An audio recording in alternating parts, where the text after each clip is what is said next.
अब जैसे पहले पार्ट में हमने बताया था कि व्हाट इज इंग्लिश ग्रामर के अंतर्गत ऑर्थोग्राफी का डेफिनेशन, उसके बाद इसके अंतर्गत जितनी भी लेटर के बारे में जानकारियाँ होनी चाहिए थी हमने सारी बातें बताई थी। इसमें पहला पार्ट आपको यूट्यूब पे मिल जाएगा।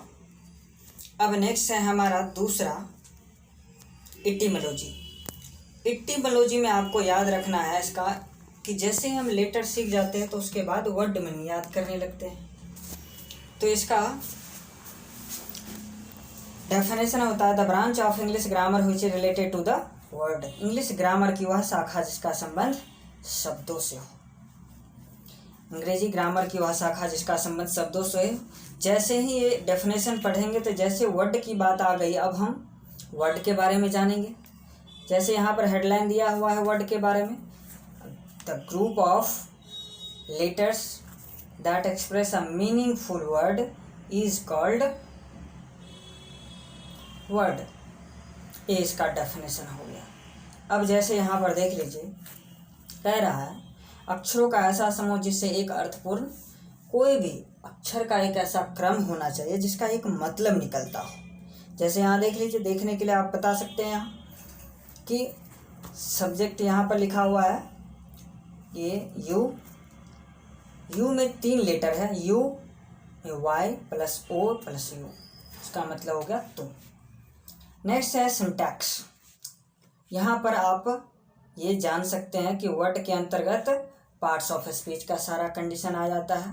पार्ट्स ऑफ स्पीच का the functions of a sentence is divided into different parts, each of them is called parts of speech. यानी कि इंग्लिश ग्रामर में सब्जेक्ट ये सेंटेंस जो होता है, सेंटेंस को 8 विभिन्न भागों में बांटा गया है, जिनमें से हर एक को पार्ट्स ऑफ स्पीच कहते हैं। ये 8 kinds noun, pronoun, adjective, verb, विभाग, प्रीपोजिशन, कंजंक्शन, इंटरजेक्शन ये होता है। अब जैसे इन बातों को अगर वर्ड में जानना हो तो थोड़ा सा आगे बढ़ जाते हैं हम, जहाँ पर इसका चर्चा किया गया है कि नो ये नॉन प्रोनाउन सबका, तो उसको आप लोग देख लेंगे। जैसे यहाँ पार्ट्स ऑफ स्पीच है, यहाँ पर लिखा हुआ है according to the functions of sentence is divided into different parts, each of them is called parts of speech. यहाँ पर है फंक्शंस, पद्धति के अनुसार, क्रिया के अनुसार किसी भी सेंटेंस को 8 विभिन्न भागों में बांटा गया है, उनमें से हर एक को पार्ट्स ऑफ स्पीच कहते हैं। यहाँ पर देखिए we have been playing cricket for 2 hours।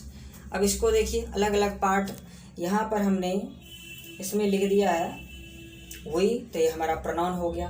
Have है ये हमारा हेल्पिंग वर्ब हो गया। पहले बताए हम कि टेबल ऑफ केस के अंतर्गत nominative case, objective case, positive adjective, positive pronoun ये सारे कंडीशन आते हैं। उसके बाद बिन आ गया, ये भी हेल्पिंग वर्ब का ही एक रूप है। उसके बाद यहाँ पर प्लेइंग है जो मेन वर्ब हम जानते हैं, जो भी हम अपने दैनिक जीवन में काम करते हैं वो सब हमारा मेन वर्ब होता है। उसके बाद है क्रिकेट जो कि एक नाउन हो गया, एक खेल का नाम हो गया। उसके बाद फॉर का प्रयोग प्रीपोजिशन के रूप में किया आता है। उसके बाद है 2 hour, ये भी एक नाउन है जो नंबर को डिनोट करता है। तो 8 काइंड्स जो हम बताए, यहाँ पर लिखा हुआ कि kinds of parts of speech, यहाँ पर हम जान सकते हैं कि यहाँ पर लिखा हुआ kinds of parts of speech, it has 8 kinds. इसमें noun, pronoun, adjective, verb, preposition, conjunction, interjection ये 8 काइंड्स है। और इस 8 काइंड्स का यहाँ पर नाउन का डेफिनेशन, प्रोनाउन का definition, adjective, verb, preposition, conjunction, interjection सब का डेफिनेशन इसमें दिया हुआ है। जैसे नाउन के बारे में अगर हम बात करेंगे तो the naming word is called noun. कोई भी नाम वाले शब्द जो होता है वो क्या होता है, कोई भी शब्द एक नाउन होता है, नाउन कहते हैं। यहाँ पर है रमेश पेन पटना, यानी कि इसको हम ऐसे भी बता सकते हैं किसी व्यक्ति, स्थान या वस्तु नाम को नाउन कहते हैं। इस संसार में जितनी भी चीज़ें हैं हर का कोई ना कोई नाम है, बस इतना ही इसमें जानकारी।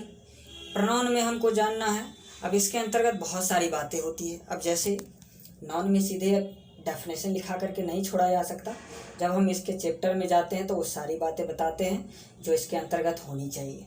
अब जैसे नाउन के कितने काइंड्स होते हैं, तो 5 काइंड्स होते हैं। अब 5 काइंड्स ही नहीं होते बल्कि नाउन को 3 भागों में बांट करके 3 तरह से, जैसे ट्रेडिशनल ग्रामर। ट्रेडिशनल ग्रामर का मतलब होता है परंपरागत ग्रामर। मतलब हम जब शुरू ही हुआ होगा ग्रामर, तो सबसे पहले जो ग्रामर में नाउन का प्रयोग हुआ होगा तो उसके आधार पर, ट्रेडिशनल के आधार पर। दूसरा है ओल्ड इंग्लिश ग्रामर के आधार पर, और तीसरा है मॉडर्न के आधार पर। तो यहाँ पर ट्रेडिशनल के हिसाब से अगर पूछेगा तो ट्रेडिशनल हमारा हो जाएगा काइंड्स ऑफ नाउन के आधार पर 5 काइंड्स, जिसमें हम कहेंगे जातिवाचक कॉमन नाउन, व्यक्तिवाचक प्रॉपर नाउन, भाववाचक एब्स्ट्रैक्ट नाउन, समूहवाचक कलेक्टिव नाउन, द्रव्यवाचक मटेरियल नाउन। तो ये 5 काइंड्स हमारा हो जाएगा ट्रेडिशनल ग्रामर का। उसके बाद है ओल्ड ग्रामर। ओल्ड ग्रामर का हो जाएगा पुराने ग्रामर के हिसाब से proper noun, countable noun, uncountable noun. ये हमारा हो जाएगा ओल्ड ग्रामर के हिसाब से। और मॉडर्न ग्रामर के हिसाब से हमारा 2 काइंड्स होता है। एक होता है एब्स्ट्रैक्ट नाउन और एक होता है कंक्रीट नाउन। एब्स्ट्रैक्ट नाउन का मतलब होता है भाववाचक संज्ञा, जिसे हम केवल महसूस कर सकते हैं। और दूसरा होता है जो इसमें बताए हैं हम कंक्रीट नाउन, जिसको हम संपर्क सूचक संज्ञा बोलते हैं। संपर्क सूचक का मतलब होता है जिसको हम छू सकते हैं, महसूस कर सकते हैं। इसमें दोनों कंडीशन, ये तीनों को एक्सप्लेन करने के लिए जब नाउन चैप्टर में जाएंगे तो एक एक बातें हम इसमें बताएंगे, कैसे इस नाउन का नंबर, नाउन का जेटर, नाउन का केस, सारा कंडीशन इसमें आ जाएगा। इसमें कुछ ऐसा नहीं होगा जो आपको नहीं बताया जाएगा। इसीलिए हम आगे बढ़ते हैं थोड़ा सा। अब जैसे इसमें देखिए,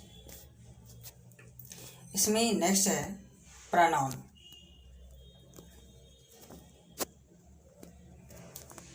प्रोनाउन कहता है कि जैसे यहाँ पर प्रोनाउन की क्या हो रहा है,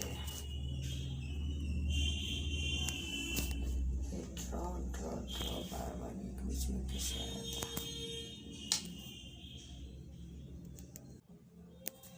अब जैसे देखिए प्रोनाउन की बात करते हैं। यहाँ प्रोनाउन में आ जाएगा the word that comes in place of a noun is called pronoun. यानी कि जो सेंटेंस में नाउन की जगह प्रयोग किया जाता है उसे प्रोनाउन कहते हैं। प्रोनाउन में आप जैसे देखिए nominative case, objective case, possessive adjective, ये सारा आ जाएगा। जैसे यहाँ ही, सी, इट, वे, आई, वी, यू, दे, ये सब आ जाता है। इसका सब केस आता है singular first person, second person, third person के अंतर्गत सिंगुलर प्लूरल नंबर में। Nominative case, objective case, possessive adjective, possessive pronoun, ये सारा कंडीशन इसमें आ जाएगा। तो टेबल ऑफ केस के आधार पर हम आपको बता देंगे। उसके बाद है adjective. The word that qualifies a noun और प्रोनाउन इज कॉल्ड एडजेक्टिव। जो किसी नाउन या प्रोनाउन की विशेषता बताता है उसे एडजेक्टिव कहते हैं। This pen is old, this is a beautiful girl. यहाँ पर ये जो हो गया, इसमें ये हो गया एडजेक्टिव, ये हो गया ओल्ड, हो गया एडजेक्टिव। ये हमारा वर्ड मीनिंग है। अब इसके आधार पर नेक्स्ट है कि वर्ब कहता है the word that shows our action doing any work is called verb. अब जैसे यहाँ पर वर्ब का डेफिनेशन कहता है कि जो हमारे हरकतों या किसी काम को करने को बताता है उसे वर्ब कहते हैं। वर्ब कितने तरह के हो सकते हैं, वर्ब के बारे में मैंने पहले भी बताया कि वर्ब आपका हेल्पिंग वर्ब हो सकता है, मेन वर्ब हो सकता है। हेल्पिंग वर्ब में टोटल 24 हम बताए हैं। Do, does, did, is, am, are, was, were, has, have, had, can, could, may, might, shall, should, must, should, to, ought to, need, dear, ये टोटल 24 हो सकता है। यहाँ पर कह रहा है कि नोट, मेन वर्ब को पहचानने का मेन तरीका आप याद रखेंगे कि हर काम के अंत में ना प्रत्यय जुड़ा रहता है। जैसे खाना, पढ़ना, लिखना, उठना, बैठना, जाना, आना, कोई भी हम मेन वर्ब का बोलेंगे केवल नाउन छोड़ करके। किसी भी वर्ड में अगर ना प्रत्यय दिखाई दे तो समझ जाएंगे हम वह शब्द हमारा मेन वर्ब होगा। फिर उसके बाद है एडवर्ब क्रिया विशेषण। The word that qualifies a noun, an adjective, a verb और another adverb is called adverb. जो किसी एडजेक्टिव वर्ब या दूसरे एडवर्ब की विशेषता बताता है उसे एडवर्ब कहते हैं। जैसे ही रन्स वेरी फास्ट। अब यहाँ वेरी जो है ये हमारा एडवर्ब हो गया। नेक्स्ट कहता है she is the most intelligent girl. यहाँ मोस्ट जो हो गया हमारा एडवर्ब हो गया। उसके बाद इसमें एक मीनिंग का पेज मैं जारी करूंगा जिसमें जितना भी non pronoun adjective verb adverb preposition conjunction interjection का काइंड्स के हिसाब से वर्ड मीनिंग आपको मिल जाएगा। इसलिए क्योंकि ये वर्ड मीनिंग इसलिए जरूरी है क्योंकि हम मीनिंग को पहचान नहीं पाते कि ये नाउन है कि प्रोनाउन है कि एडजेक्टिव है कि एडवर्ब है, इसलिए ज़रूरी है वो। उसके बाद है प्रीपोजिशन, संबंध सूचक। The word that shows the relation among word is called preposition. जो शब्दों के बीच में संबंधों को दर्शाता है उसे प्रीपोजिशन कहते हैं। प्रीपोजिशन में जितना भी इन, विथ, उसके बाद में on, of, at, for, from, since, for, ये सब जितना भी प्रीपोजिशन आता है सब इसी के अंतर्गत आता है। जैसे ही इज एट द गेट, अब देखिए एट हो गया यहाँ पर जो कि प्रीपोजिशन को एक्सप्रेस कर रहा है। और उसके बाद में कहता है you are in the room, ये इन जो है प्रीपोजिशन को एक्सप्रेस कर रहा है। जैसे ही समझ जाएंगे उसके बाद में कंजंक्शन, कंजंक्शन संयोजक, the word that joins word और सेंटेंस, यानी कि जो शब्दों और वाक्यों को जोड़ता है उसे सेंटेंस कहते हैं। ये लिखा हुआ है इसके हिंदी वाले डेफिनेशन में। राम एंड श्याम, अब जैसे इसमें हम देख सकते हैं ये राम एंड श्याम दो वर्ड मीनिंग को जोड़ दिया, ये कंजंक्शन का काम कर रहा है। और you are coming but she is going, यहाँ पर कंजंक्शन का काम कर रहा है। दो को सेंटेंस को, एक सेंटेंस ये हो गया एक सेंटेंस ये हो गया, दोनों को ऐड किया, कंजंक्शन का काम कर दिया। नेक्स्ट इसमें कह रहा है इंटरजेक्शन। इंटरजेक्शन विस्मयादि बोधक होता है। The word that shows our sudden feelings. Sudden feelings का मतलब होता है हमारी अचानक की भावना, like happy, sorrow, wonder, hate, love, it is called interjection. करे जो हमारी अचानक की भावनाएं जैसे खुश होना, दुखी होना, आश्चर्यचकित होना, घृणा करना, प्यार करना, ये सब चीज़ को एक्सप्रेस करता है उसे इंटरजेक्शन कहते हैं। जो हमारी अचानक की भावनाओं जैसे खुशी, दुखी, घृणा, प्यार, आश्चर्य को दर्शाता है उसे इंटरजेक्शन कहते हैं। लिखा हुआ है इसमें। उसके नीचे मीनिंग भी दिया हुआ है। Hurrah, we have won the match, हम लोग इस मैच को जीत चुके हैं। हर्ष या खुशी मनाओ, हम लोग इस मैच को जीत चुके हैं। ओह, आह, अल्लाह, ये दुख को व्यक्त करने के लिए। उसके बाद फी, ही, फुर्रा, ये सब आ जाएगा। तो ये सब हो गया हमारा, ये वर्ड को हम एक्सप्रेस करने के लिए इसका प्रयोग किए यहाँ पर। अब जैसे इसमें देख सकते हैं आप, हमारा जो बता रहे थे हम, ये लेटर की बातें हो गई। अब हम सेंटेंस की बात, वर्ड मीनिंग जितना भी वर्ड के अंतर्गत था सब हमने बता दिया आपको कि नाउन हो सकता है, प्रोनाउन हो सकता है, एडजेक्टिव हो सकता है, एडवर्ब, प्रीपोजिशन, कंजंक्शन, इंटरजेक्शन, सब से रिलेटेड आपका सेंटेंस पार्ट्स ऑफ स्पीच के अंतर्गत आ जाता है। अब है तीसरा कंडीशन हमारा, यहाँ पर सिंटैक्स आ गया। सिंटैक्स मतलब होता है वाक्य विचार। अब सोचिए, सबसे पहले हमने लेटर सीखा, उसके बाद दूसरा हमने वर्ड सीखा। वर्ड मीनिंग याद करने के बाद में हम सेंटेंस छोटा छोटा बनाने लगते हैं। तो यहाँ पर लिखा हुआ है कि a group of word that is related to the sentence, करे शब्दों का ऐसा समूह जो, यहाँ पर ग्रुप ऑफ वर्ड मतलब एक शब्दों का ऐसा समूह होना चाहिए जो एक सेंटेंस का बोध हो। यहाँ पर कहता है शब्दों का ऐसा समूह जिससे एक वाक्य का बोध हो उसे सिंटैक्स कहते हैं। अब जैसे इसमें हम कहने के लिए यहाँ पर कह सकते हैं कि kinds of sentence, it has 5 kinds. Sentence के 5 भेद होते हैं। असर्टिव सेंटेंस सकारात्मक वाक्य, इंट्रोगेटिव सेंटेंस प्रश्नसूचक वाक्य, इंपेरेटिव सेंटेंस आदेश सूचक वाक्य, ऑप्टेटिव सेंटेंस कामनाबोधक वाक्य, एक्सक्लेमेटरी सेंटेंस विस्मयादि बोधक वाक्य। अब जैसे असर्टिव सेंटेंस का पहला कंडीशन, ये 5 सेंटेंस हो गया, 5 सेंटेंस होता है इंग्लिश में। पहला है assertive sentence, a group of word that express an assertive thought is called assertive sentence. यहाँ पर लिखा हुआ है कि जिन शब्दों का, यानी कि शब्दों का ऐसा समूह जिससे सकारात्मक वाक्य का बोध हो उसे असर्टिव सेंटेंस कहते हैं। यहाँ पर असर्टिव सेंटेंस का नोट लिखा हुआ। असर्टिव सेंटेंस के नोट में हम याद रखेंगे हमेशा कि असर्टिव सेंटेंस के अंतर्गत यहाँ पर दिया हुआ है कि यह हमेशा सब्जेक्ट से शुरू होता है और वाक्य के अंत में फुल स्टॉप का प्रयोग किया जाता है। जैसे देख लीजिए, मैं स्कूल जाता हूँ, सब्जेक्ट से शुरू है और वाक्य के अंत में फुल स्टॉप है। I go to school full stop. इसमें स्ट्रक्चर के आधार पर हम इसको जान सकते हैं कि इसका स्ट्रक्चर कैसा हो सकता है। इसका स्ट्रक्चर हो सकता है subject, helping verb, main verb, object, जो हम पहले भी जानते हैं। इस सब्जेक्ट हमारा I, we, you, they, he, she, it, singular noun, plural noun, ये सब आ सकता है। हेल्पिंग वर्ब पहले बता चुके हैं कि जितना भी WH वर्ड हमारा हेल्पिंग वर्ब होता है वो सब, जैसे do, does, did, is, am, are, was, were, has, have, had, can, could, may, might, shall, should, must, should, to, are, to, need, dare, ये टोटल 24। मेन वर्ब जो हम अपने दैनिक जीवन में काम करते हैं वो हमारा मेन वर्ब। और ऑब्जेक्ट का मतलब जो भी नॉमिनेटिव केस रहता है उसका ऑब्जेक्टिव केस, जैसे आई का मी हो जाएगा, ही का हिम हो जाएगा, सी का हर हो जाएगा, इट का इटे रहेगा, दे का देम हो जाएगा, वी का अस हो जाएगा, इस तरह से। अब नेक्स्ट कहता है यहाँ पर kinds of assertive sentence. Assertive sentence का भी काइंड्स होता है। अब क्या सब है उसके काइंड्स में देखिए। It has 2 kinds.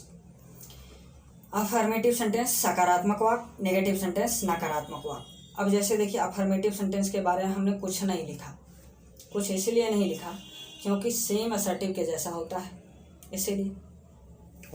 अब जैसे यहाँ पर है नेगेटिव सेंटेंस। नेगेटिव सेंटेंस में क्या सब आ जाएगा, सो देखिए। नेगेटिव सेंटेंस का डेफिनेशन कहता है group of word that express negative thought is called negative sentence.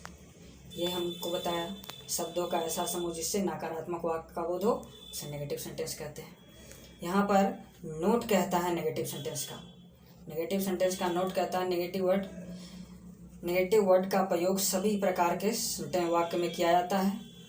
उसके जस्ट नीचे है कि निम्न प्रकार के नेगेटिव वर्ड का प्रयोग किया जाता है, इससे अधिक नेगेटिव वर्ड नहीं होता।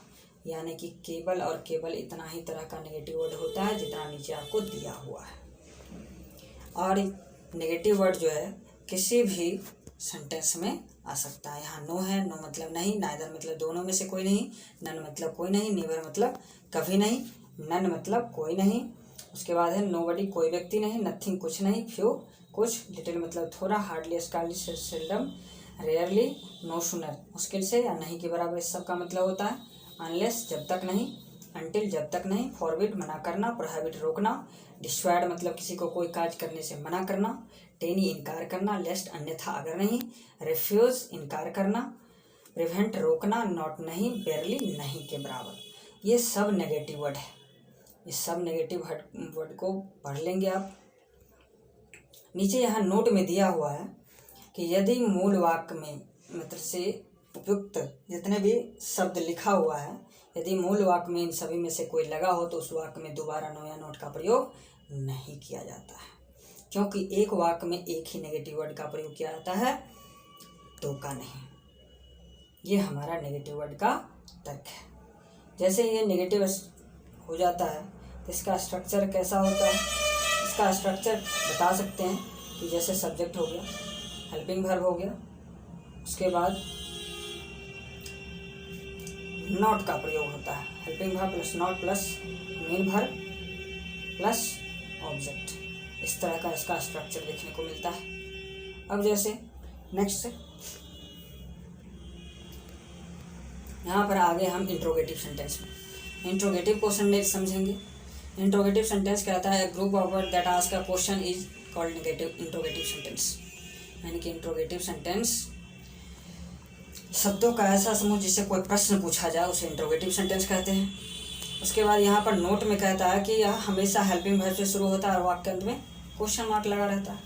अब देखिए ये क्वेश्चन मार्क, इसमें जितना भी हेल्पिंग वर्ब है वो मैं पहले बता चुका हूँ। इसमें एक वर्ड एक देख रहे हैं यहाँ पर 6, यहाँ पर 5 लिखा हुआ है, यानी कि 5, और नेक्स्ट जस्ट नीचे में 6 नंबर का पेज होना चाहिए।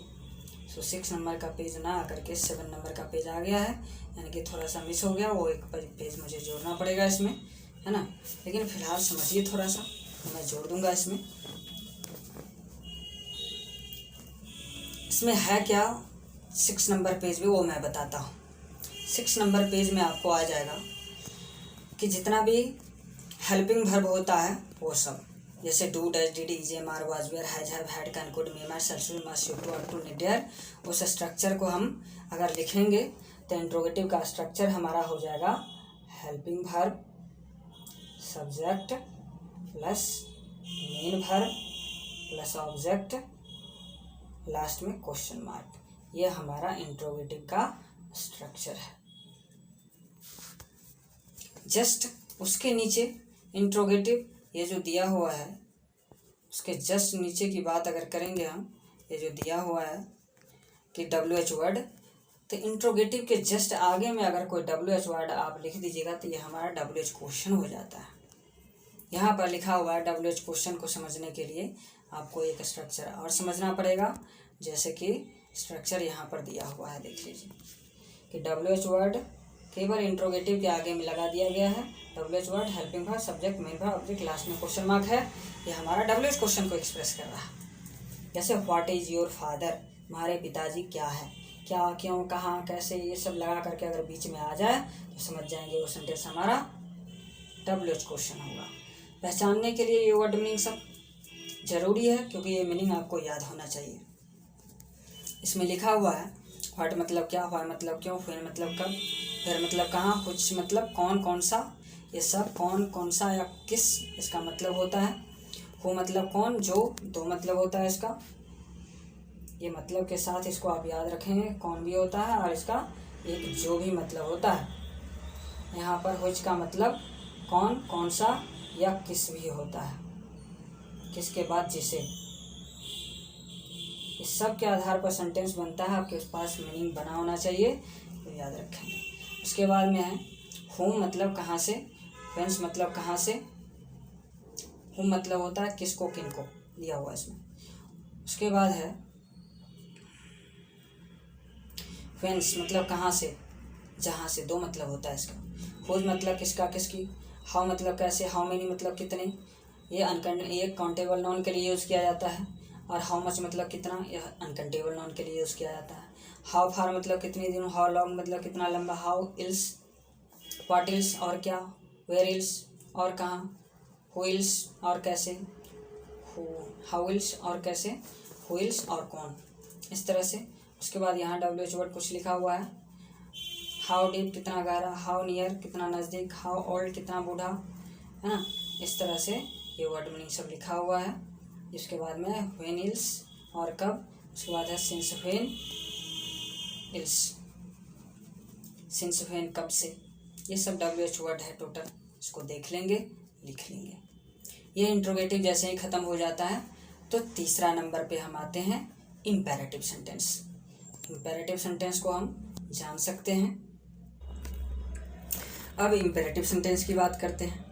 इम्पेरेटिव सेंटेंस का डेफिनेशन हो जाएगा अ group of word that ask that express order, advice, request. Order मतलब आदेश होता है, एडवाइस मतलब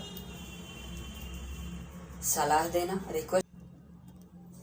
अब जैसे इसको समझ सकते हैं कि जैसे यहाँ पर लिखा हुआ है इम्पेरेटिव सेंटेंस की बातें, शब्दों का ऐसा समूह जिससे ऑर्डर, आदेश, सलाह, एडवाइस, सलाह, रिक्वेस्ट, निवेदन का बोध हो, उसे इम्पेरेटिव सेंटेंस कहते हैं। इम्पेरेटिव सेंटेंस को पहचानने का एक तरीका है कि इम्पेरेटिव सेंटेंस हमेशा मेन वर्ब से शुरू होता है और वाक्य के अंत में फुल स्टॉप का प्रयोग किया जाता है। जैसे come here, go there, write a letter, bring a glass of water. इस तरह से एग्जाम्पल के आधार पर हम इसे जान सकते हैं। Please give me a pen, इस तरह से ऑर्डर, एडवाइस, रिक्वेस्ट की बातें। यहाँ पर है टेक मेडिसिन एंड, समय पर दबा लो। Please kindly give me a pen, कृपया मुझे एक कलम देती है, रिक्वेस्ट हो गया। ये ऑर्डर, एडवाइस, रिक्वेस्ट की बातें हैं। स्ट्रक्चर इसका main verb plus V1। Structure देखने में कैसा लगेगा इसको, ये भी थोड़ा सा समझ लीजिए कि जैसे मेन वर्ब V1 से शुरू होगा और उसमें नाउन और प्रोनाउन लगा हुआ रहेगा, लास्ट में फुल स्टॉप होगा। इस तरह का हमारा स्ट्रक्चर हो सकता है।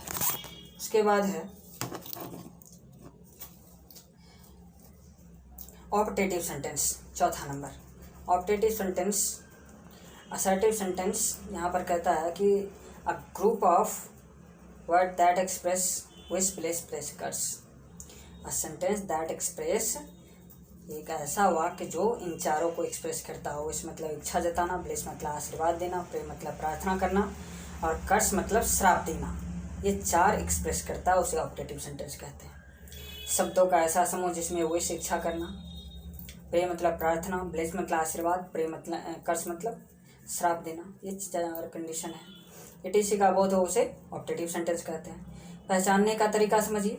ऑप्टेटिव सेंटेंस हमेशा में से शुरू होता है और वाक्य अंत में एक्सक्लामेशन मार्क लगा हुआ रहता है।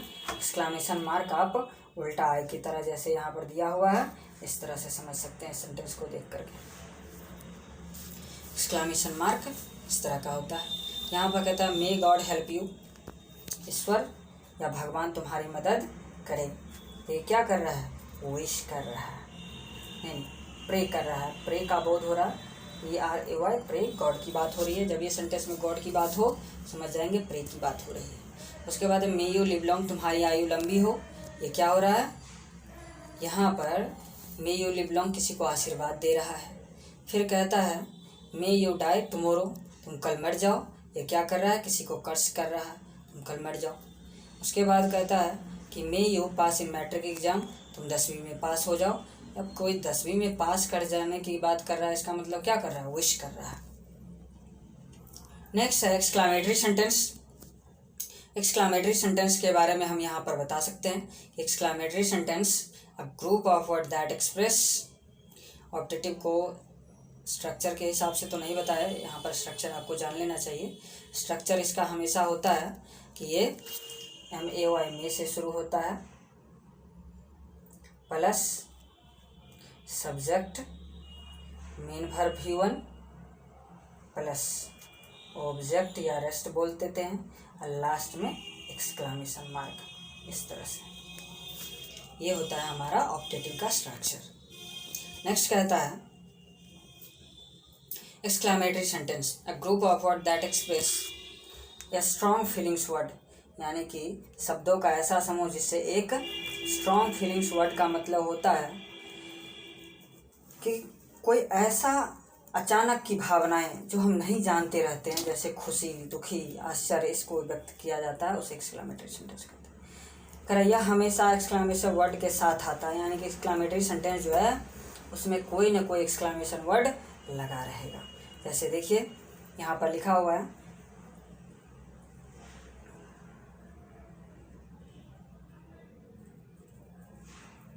एक्सक्लामेटरी सेंटेंस, इसमें इतना ही तक दिया हुआ है एक्सक्लामेशन में, यानी कि कोई भी सेंटेंस रहेगा जैसे ओह, आह, अल्लाह, ही फुर्रा, ये सब अगर लगा हुआ देखेंगे हम तो समझ जाएंगे वो सेंटेंस जो है हमारा।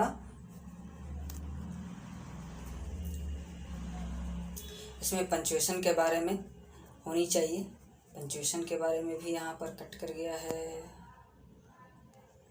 कैसे कैसे आ गया है।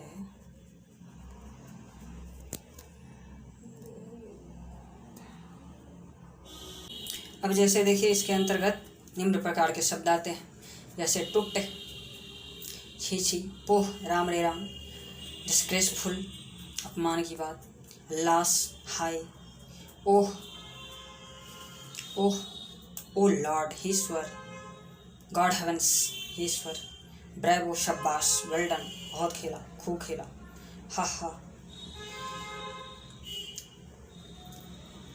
गुड, ब्यूटीफुल, एक्सेलेंट, बहुत अच्छा, बहुत सुंदर, हाउ लवली, हाउ नाइस, कितना सुंदर, ये सारे वर्ड मीनिंग इसके अंतर्गत आते हैं। अगर वाक्य में WH वर्ड से शुरू, आप जैसे WH वाला कंडीशन आ गया इसमें, अगर वाक्य में WH वर्ड से शुरू हो और वाक्य के अंत में एक्सक्लामेशन मार्क हो तो उसे एक्सक्लामेटरी सेंटेंस में आश्चर्य का बोध होता है। जैसे लिखा हुआ है what a beautiful girl she is, कितना सुंदर है वह लड़की, what a beautiful building it is, कितना सुंदर है वह मकान। अब जैसे देखिए यहाँ पर समझने की बात है, समझने की क्या बात है यहाँ पर। अब जैसे यहाँ पर दिया हुआ है कंडीशन, थोड़ा सा समझिए कि यहाँ पर समझने की बात है